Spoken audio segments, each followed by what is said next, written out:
RMN Drama presents Kini ang akong suliran. Sa bugtong tuyo nga kami makaalagad kaninyo, among gituyo pagmugna kining maong tulumanon nga pagatambagan nila ni Dr. ni Elaine Bathan nga mutabang sa pag-iway sa mga gumunhap ug kalibo nga inyong gihambin ilabi na sa punto legal. Dinisab si Dr. Rene Obra ang kaabag sa inyong suliran. Ang akong suliran. Kini ang akong suliran.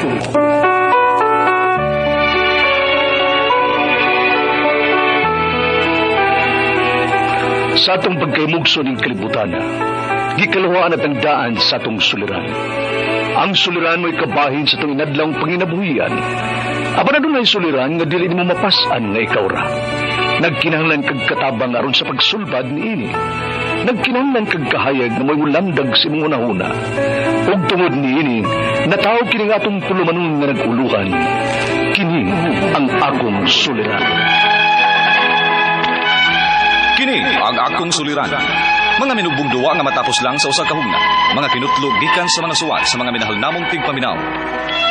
Busa kung aduna kamoy suliran nga naggumon karon sa inyong galamhan.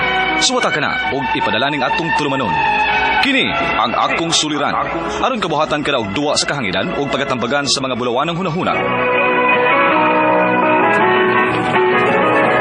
Kini ang akong suliran. Kini ang akong suliran. Sinumat ni Teresa Tirul Soria, ubos sa direksyon ni Ingrid Miss Iver Tudaso. Dalit kaninyo sa RMN Drama.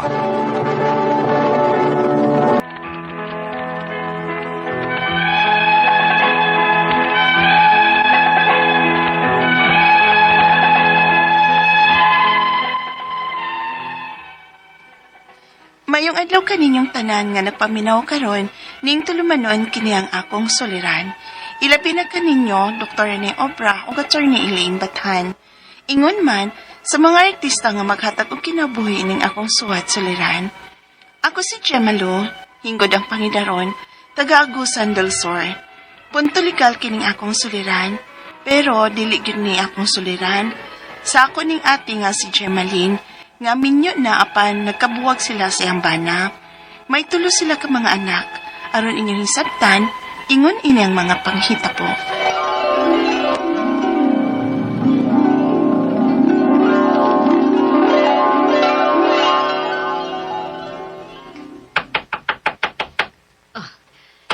Sarong nanuktok og kusog kaayo, Jimalo. Mabligo ninyo, ma! Oh, si ate man nun, ma? Nausa naman sa brong babayhana.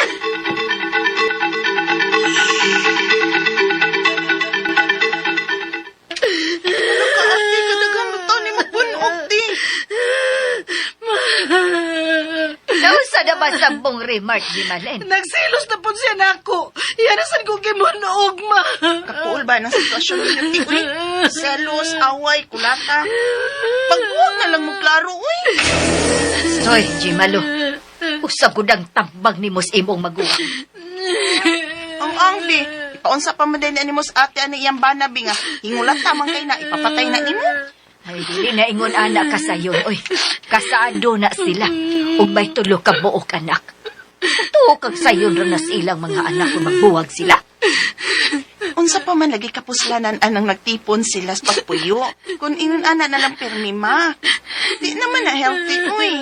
Ilabi na sa mga bata nga perming makakita nila nga magsige na lang away. Hello, ma. Wa ka ba makakita? Daghan kay bunog si ate, oh. Di kulata siyang bana. Pasagdan ba din na nimong maingon ana na permis ate? Upa ko kumaingon nga, maayo ng iyang gidangatan. Pero basin ba og madapa ni nila Nakadesisyon ako, ma. Magbuhag ni sa akong bana. Unsa?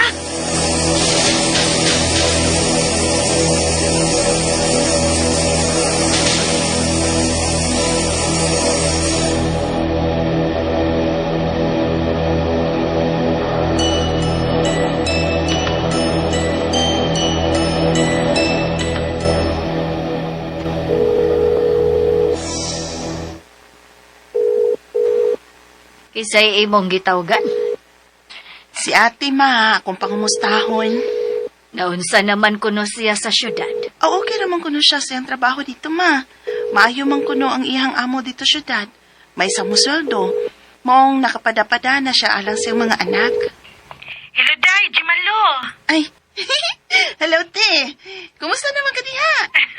Nia, happy. May bago di akong imarites ni mo, Day. Samanti? May nanguyab na ako. Unya, akong ginagot. Ha? May uyab na ka, te?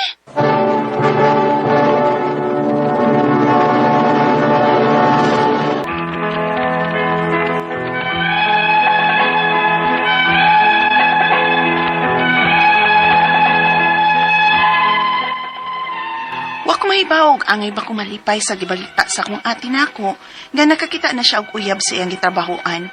Kay minyo baya siya og may mga anak. Pero happy na lang sab ko kay malipayon man sab siya. Nga sa katapusan, nakakita na gyud siya lalaki nga mibawi kung unsa may kapait nga iyang hayaguman sa kamot siyang bana. Apan, wa kini magustuhi sa among inahan. Unya, Grabe mong mga batanon karon. Wa na mo'y mga delikadisa. Gipaliwa na lang ninyo ang kasagrados kaminyoon. pasaylo ako maha. Pero, praktika naman lang taron ma. Musugot di ka nga mapatay si ate siyang bana tungod lang kay kasado sila. Sorry lang yun ma. Nga usakos na lipay na hitabo karon ni ate. Nga sa katapusan, nakalingkawas na siya. Nakalingkawas na taon siya singulatan niyang bana ug nakakita na siya glaing laki nga tinuod nga nagpangga niya. Pero saon naman lang, kung mahibaw ini ang iyang bana. Maprisong imong maguwang. Kanya no? Mas una pa na akong ipaprisos Kuya Raymart ma. Kay, mas una ba siyang nakakita glaing babay? Unsa? Ay, pastilan, Ginoo ko. Ay, nabungkag na yun ay ang pamilya ni ate ni mo.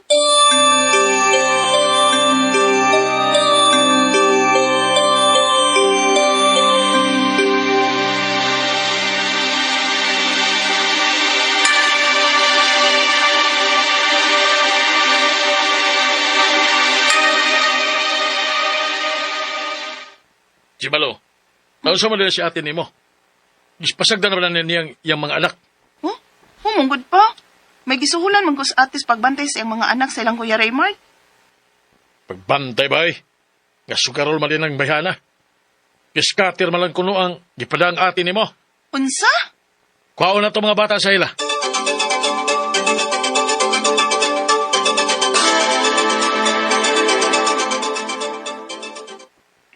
Di na ko ihatag ninyo akong mga anak ko eh. Kuya, ang amo lang ba nga maatiman namong inyong mga anak? Eh, napasagta naman ninyo din Hoy, amahan ko ha. Angay lang aray na ako mga bata.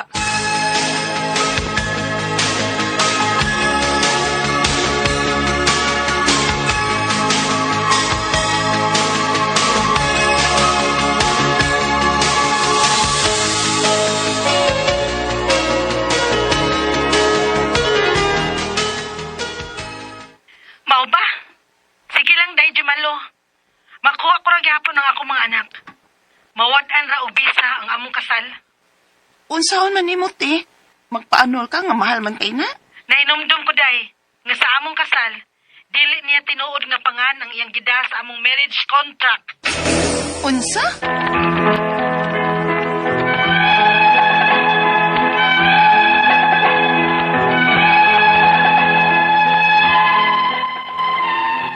Wakay ko magkasabot sa pagpasabot ni ate nako bahin silang kasal siyang bana. Basta, may sayop kuno sa pangan siyang bana sa ilang kasal. Ang ako mga pangutana mo kining masunod. Unang pangutana, kasado sila si Ate Gemma Linaco ug si Kuya Raymart. Nakauyab ang akong ate ug lain. Magkiha ba siya nga may laing babae man sab ang iyang bana? Ikaduhang pangutana, ang bata tuan ni Kuya Raymart ug nagsuhol lang si ate og mabantay. Apan, dili kayo mabantayan sa tigbantay kay siging sugal ang nagduwa nga scatter. Pwede ba nga among kuhaon ang mga bata o kaminay mo atiman? Ikatulong pangutana, napasagdan ng mga bata sa bana sa akong maguwang o gisigurog atiman ng iyang babay. Pwede ba namo siyang ikiha? Di manggod niya ihatag ang mga bata namo nga napasagdan o guan sa niya maatiman? Ikaupat og katapusan, Matod sa kong ate, nga sa ilang kasal siyang bana, sayop ang pangan nga gigamit ni ini. Ma-avoid o mapawa ba'y bili ang ilang kasal? O pwede ba silang maminyo og lain? Palihog, tabangi og tambagi ko, kini ang akong suliran, Gemalu. Maayong adlaw mga suking tigpaminaw, kini si Attorney Elaine Bathan og ako today ang muhatag ninyo og tambag tubag solusyon kalinawan sa inyong mga pangutana, mga problema na may punto legal, personal, behavioral ug mga pangutanang emotional. Ay guys, kinsa may mga na gisin zone ra din hawa tubaga gibiyaan gipasakitan giilad agoy naagyud ni diri ba ipadana be ang inyong mga suwat sa suliran_612@yahoo.com or sa ato ang Facebook account nga kini ang akong suliran official writers page. Pwede sad atong ipadala sa 3rd floor, Jose R. Martinez Building, Osmeña Boulevard, Cebu City. Lain-lain, klase-klaseng pamaagi kung unsaon nyo pagpadala ang inyong mga suwat ug mga suliran diri namo. Amo lang yung hangyo nga sa ako ang Facebook account, akong official page, Attorney Elaine Tantengco Bathan, ug Elaine Tantengco Bathan sa Facebook. Adto lang gid sa kini ang akong suliran. No? I'd like to see your greetings. Malipay ko, magpasalamat ko. Please, message me para ma-shout out ta mo. But ang inyong mga pangutana, guys, adto lang sa kini ang akong suliran, official writers page ipadala. Okay? And taga-Agusan, Del Sur ang ato ang letter sender. Agoy kita ko siyahang Facebook page. Kaseksi ba ni mo, Gemalo? Morningan sa ato ang letter sender. Wow! Minyo ni Gemalo. Mudyo ka, dili minyo. Kay seksi kay ka. Nagabuwag sila siyahang bana. Tulo, nasa lay tulo ka. Anak, no? Sumuna ning ilahang mga pangutana karon, no? Kasado, kabay man ni sa iyahang ate, no? Nga, si Gemalyn, katong sa atong drama, ug si Raymark, no? Karon niyang ate, nakauyab naman tuglain, sumuna iyang pangutana, makiha ba kuno siya, nga may laing babae naman po diyang bana, aw. Kani manggong magminyo ta, forever lagi ni, inigpirma na to. Unya, nakatangag din ha, no? Kambal tuko ana din ha, ang mga responsibilities nato sulod sa kaminyoon. One of which is that dili ta pwede mangita og lain or muduwa og lain team or makigrelasyon og lain mintras minyo pata. Wa gyud nag-ingon ang balaod nga kung pananglitan ng imong bana na anay lain, okay na pug kang makigminyo og lain or makigrelasyon og lain nga di nimo bana. Dili ra ba equal, no? Adultery ang tawag ana. Kung babae kang minyo nya makigrelasyon kag lain. Why bangod nag-ingon ang balaod nga pwede makasa ka or makiha ka kung minyo pa mo okay pa mo. Pero kung dili na mo okay na lang pud ka na ilain. Di man inana ang giingon sa balaod. Ang giingon sa balaod, mintras minyo ka, di ka pwede na ikarelasyon og lain. Period. Therefore, even if naanay lain ang imong bana, makiha gihapon ka for adultery, even if naa siya'y lain. However, lahi man pud ang pagdatat sa lalaki nga minyo, posible sad na makihapon nato ang iyahang bana katus Raymark for having an affair with another girl nga dili niya asawa, provided nga ang elements pod sa concubinage kay lahi man ang babae adultery, kung minyo ka adultery, kung lalaki kang minyo concubinage. Ambot nga nung hangtod karon wa pag yun na usbah ka ng balaura kay lain-lain baya pagprobar. Mas dali mo probar adultery kaysa concubinage, no? Anyway, ikaduhang pangutana, ang mga bata tuwa ni Kuya Raymark ug nagsuho lang si ate og mobantay. Apan dili kaayo mabantayan sa tigbantay kay sigig sugal anang duwa na scatter pastilan gyud ning scatter. Pero pwede ba kuno nilang kuhaon ang mga bata o kami na kuno sila na kuno'y muatiman? Dapat kuhaon si imong ate. Kay imong ate o ang imong Kuya Raymark, sila may naay kanang gitawag na parental authority. Sila mo'y naay authority sa custody sa mga bata. So, dapat adto na nila dito. Kay kung waang mama, kay minyo man sila, then adto sa papa. Pero, dili yun pwede. Ilisin ang tigbantay scatter na unsa. No? Mom ka na inyong gibayra niya. Kung man magsirag duwag scatter, kana ba yung scatter, guys ba? Na, kadaghan na biyang nadaot, ana. Di ba na, katong vlogger nga prinsesa tawag, nga nadaot og scatter, nangayon na lang mga stars din has mga kuan, mga followers niya, kay naputlag kurente, wanay pangbayad, no? Kay nadaot anang mga ingon ana, you have to learn to control yourself, or better yet, avoid playing game of chance manggod na. Unsa may odds nga makadaog ka ug mapildi ka, o ang imuhang pildi mauni nya imong daog kanira na nabawi nimo tanan. Kung imuhang sumadahon ang imuhang nagastos sukad sugod nga puro pildi nya pila imuhang daog nabawi to nimo tanan kay gwaon dang taoy. Dili pwede, no? Sunod, iyang ikaupat ug katapusan nga ikatulong pangutana, napasagdan ang mga bata sa bana sa akong maguwang. O gisigurog atiman, no? Kaya ang gisigurog atiman ang girl, ang babae. Pwede ba namo siyang ikiha? Di man yun niya ihatag ang mga bata namo nga napasagdan ug wala man miniya, wala sa diniyan maatiman. Pwede ra gyud pod, no? Kay kung di pod maayos ang pagbantay pod sa imuhang maguwang, it's always going to be the welfare of the child nga magibabaw. So pada tamo adto sa siguro sa DSWD or sa Children and Women's Health Desk sa pulis para atong ma-check o mapasusi kung tinuod ba nga wa gyud na maatiman ang mga bata. But it has to be kay imuhang maguwang, imuhang ate mo initiate sa pagkuha sa kustodiya sa mga bata this time around kay siya man ang naay primary custody being the mother of the children. Ikaupat o katapusang pangutana matud sa akong ate nga sa ilang kasal sa iyahang bana sayop ang pangalan nga gigamit niini. Ma-void ba o mopawalang bisa ba ang ilahang kasal o pwede sila maminyo og lain? Yes, that can be grounds for annulment. You'll have to go through the process nga gitawag na tug annulment of marriage.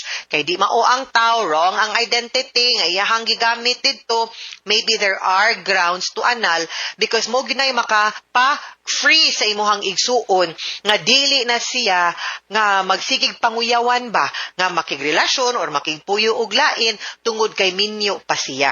That's the best way to do it gyud. No? Nga magpaanal ka para malegalize niya, ma-free po ka sa bond of marriage. Dili ka magsigig, ka-attached ba sa imong bana nga na naman ka pod na ilain. Pagpaanal yun. And that's always my advice to many of our listeners. Mga suking tigpaminaw, hinaut-unta nga namoy nakutlo na pagtulunan karong adlaw. Kini si Attorney Elaine Bathan, daghan kayong salamat sa inyong pagpaminaw sa atong tulumanon hangtod sa sunod nga sugilanon dinhi gyapon sa tuang programa kini ang akong suliran gikan sa RMN Production Center, Radyo Mo Nationwide. Tatak RMN, daghang salamat og maayong adlaw.